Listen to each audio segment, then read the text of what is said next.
Yeah, if you sit there, and I'll do like my fancy walking in thing.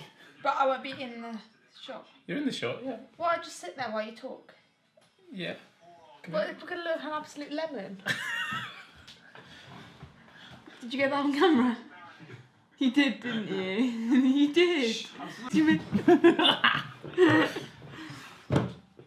Right, today's vlog is going to be a little bit different. So we're on vlog like 180, so obviously that's like loads. And bodybuilding is inherently a very selfish, introvert thing to do. And what I wanted to include was the perspective of the best person who's dealt with everything in terms of my mood swings to celebrating my victories, if you will, on stage, the tan, absolutely everything. And I think she's played an important role in helping me complete this journey. I complete this thing. It's been massive. It's been hard. And I kind of want to just give you an idea of what Laura gets up to in a day with me. We're going to go into London, do lots of bits and pieces. But yeah, I thought this would be the good 180 girlfriend vlog. Great. No. I can press it myself. Okay, so I think we're rolling. Hi guys, for those of you that don't know, I'm Laura. I'm not your usual Scottish hunky man, so I do apologise, but Gordon asked me to do this vlog just to sort of give an insight of what it's like to be a supporter in prep rather than the actual competitor. I don't really know where to start, to be honest. It's been 6 months, it's been quite long, and I don't do emails and programs, I don't have these oozy woo woo days, but what I can tell you honestly is that prep is not all smiles and rainbows. It's been challenging and tough, but it's also been very rewarding. Watching Gordon on that stage is incredible, and watching him do so well in every single show and really be in his best possible condition just makes it all worthwhile. Before I met Gordon, I've always enjoyed going to the gym, so I just do my own thing. I've never really been able to afford a personal trainer or anything, or have any direction in my training. I'd never heard of bodybuilding before. Actually, when Gordon and I first met, one of the first chat-up lines, well, I'd say a chat-up line, it was awful. He told me to Google him, and I thought, who is this man telling me to Google him? Well, I did, and I saw this orange man in tiny pants with big white teeth, and I thought, oh my God.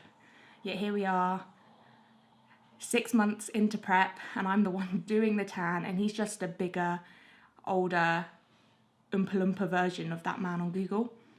Yeah, I've learnt so much. I've been to about 5 or 6 shows now, and they're very long days, but it's very interesting, especially watching the women, because it's not something that I'd ever consider doing or could do. I love food too much.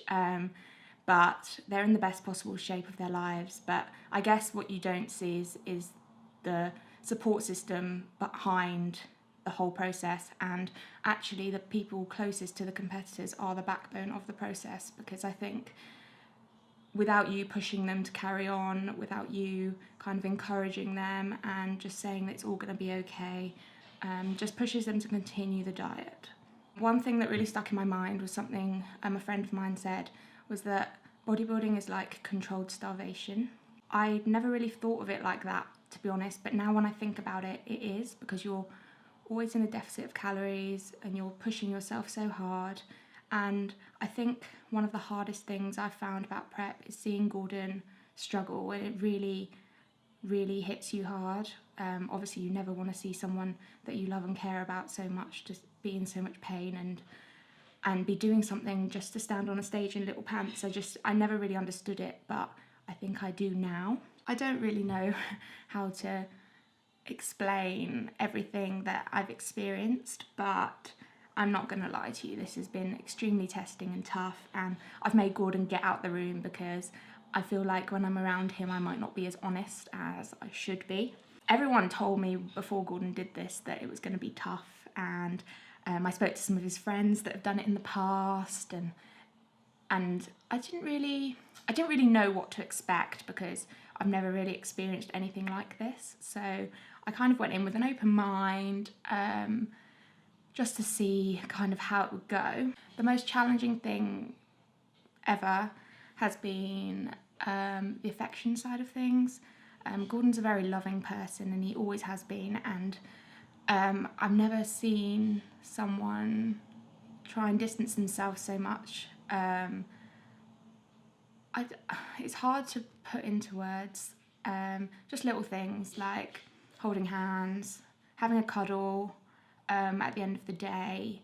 It's just things that I think Gordon finds quite tough, and he always makes an effort, but I know it's quite a lonely process, and you just feel really, you go really internal, and you just don't want to talk to anyone. And I think that's the bit I found hardest, is feeling so distant from him and feeling like I don't know him anymore. Yeah, I think that's probably the toughest part of everything, the length of this process. So it goes in waves, ups and downs. The beginning of the process was fine because Gordon was still on quite a high level of calories. We went to Croatia and he wasn't properly prepping yet. He was just sort of being conscious of what he was eating and sort of starting the diet phase. So I didn't really notice a change then. It's only been in the running up to near his competitions that I've really noticed what a toll it's taken on everyone. And yeah, it's just, it's really tough. He's just really tired, and yeah.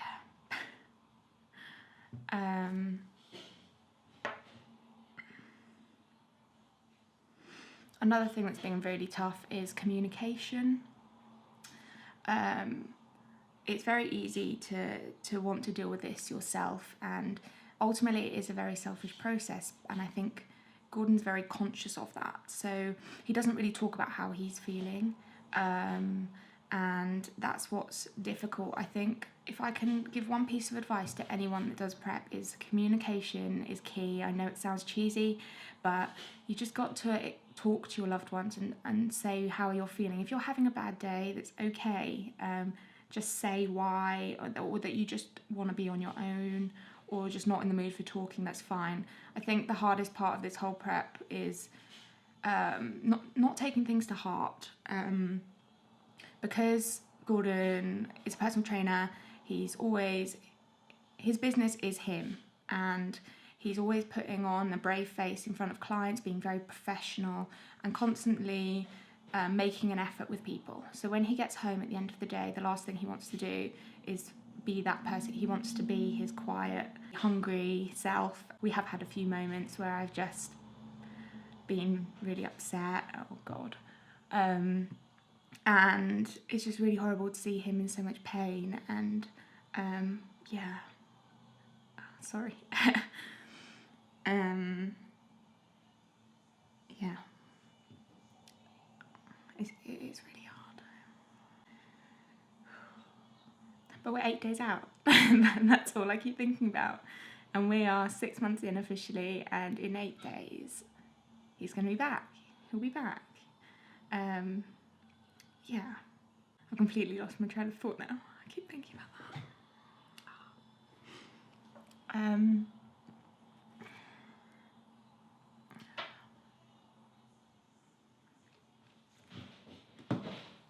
Okay, so what have been the most rewarding parts of this whole process? Show day. Watching Gordon get on that stage. I'm sure you've heard me in the background being that crazy, loud, come on Gordon person, and I do apologise, I just get a bit overexcited. Watching him on stage is probably one of the best things ever. It is weird because I never really thought that I'd ever watch my boyfriend in tiny pants looking like an orange or what's it, and posing with all these men. It's all very weird, but watching him on that stage and smiling so much, and like him and his competitors sort of posing it out, and the buzz he gets when he comes off stage, and he's so motivated to do so well, and that is what makes this whole thing worth it. That is what's the most rewarding part of this whole process. The support he gets. The support on Facebook and YouTube is incredible. When Gordon first started this vlog, I didn't know how people were going to react to it, but watching him on it is amazing.